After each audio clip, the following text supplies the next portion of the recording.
नमस्कार, आप देख रहे हैं एटीएन लाइव और मैं हूं चंदन। सीवान के पूर्व विधानसभा प्रत्याशी वैश्य समाज के नेता रह चुके शहीद श्रीकांत भारती एक बार फिर से सुर्खियों में आ गए।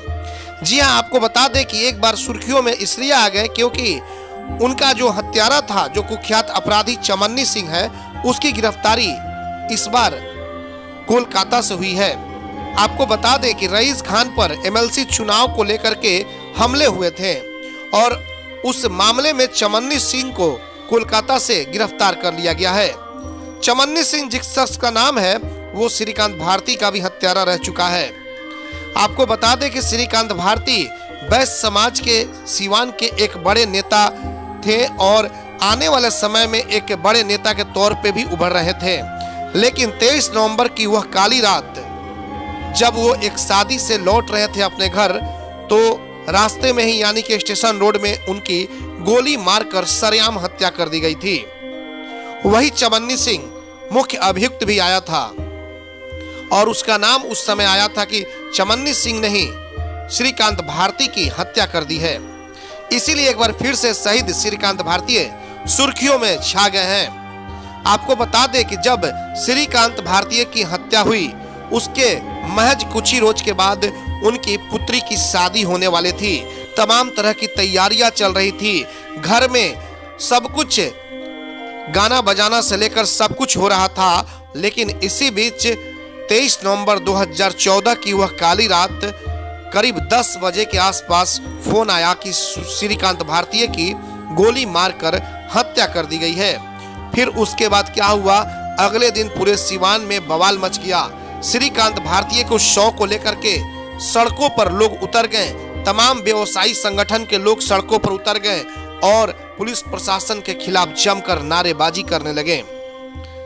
तो आपको एक बार फिर से बता दें कि यही चमन्नी सिंह उस समय मुख्य अभियुक्त के तौर पर इसका नाम आया था और उस समय उसकी गिरफ्तारी यानी कि कुख्यात चमन्नी सिंह की गिरफ्तारी स्वर्गीय श्रीकांत भारती मामले में 3 अगस्त को लखनऊ से की गई थी।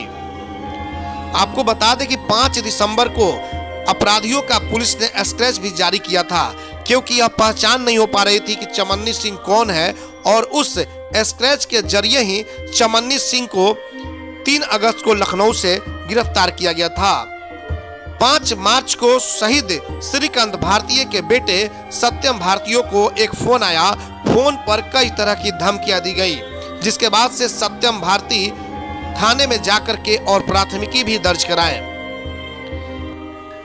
तो ये चीज है कि श्रीकांत भारती जो थे उनकी हत्या की गई थी और इसीलिए फिर से एक बार श्रीकांत भारती जो है सुर्खियों में आ गए हैं क्योंकि उनका जो मुख्य अभियुक्त है वही फिर से उसकी गिरफ्तारी हुई है। कोलकाता से उसकी गिरफ्तारी हुई है और जो एमएलसी चुनाव था, रईस खान पर हमले हुए थे, उस मामले में गिरफ्तारी हुई है।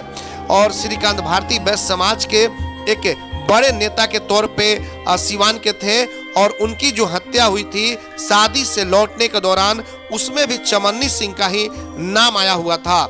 लेकिन बात यह है कि भले ही श्रीकांत भारती आज नहीं है हम सबके बीच, लेकिन उनके जो बेटे हैं सत्यम भारती और उनकी पत्नी जो है सुनीता भारती, ये लोग तमाम लोगों की सेवा में लगे हुए हैं। उनकी पत्नी विधवा हो गई है लेकिन फिर भी लोगों के बीच जा रही हैं, लोगों की सेवा करने के लिए कह रही हैं। और लगातार आपको बता दें कि श्रीकांत भारती के जो बेटे हैं सत्यम भारती, वो बिल्कुल अपने पिता की ही बताए गए रास्ते पर चल रहे हैं, यानी कि शुरू से लोगों के बीच वो बने रहे हैं सत्यम भारती। और आज आप देख रहे होंगे कि कहीं जहां भी जा रहे हैं पूरा भारी जन समर्थन भी सत्यम भारती और सुनीता देवी को मिल रहा है।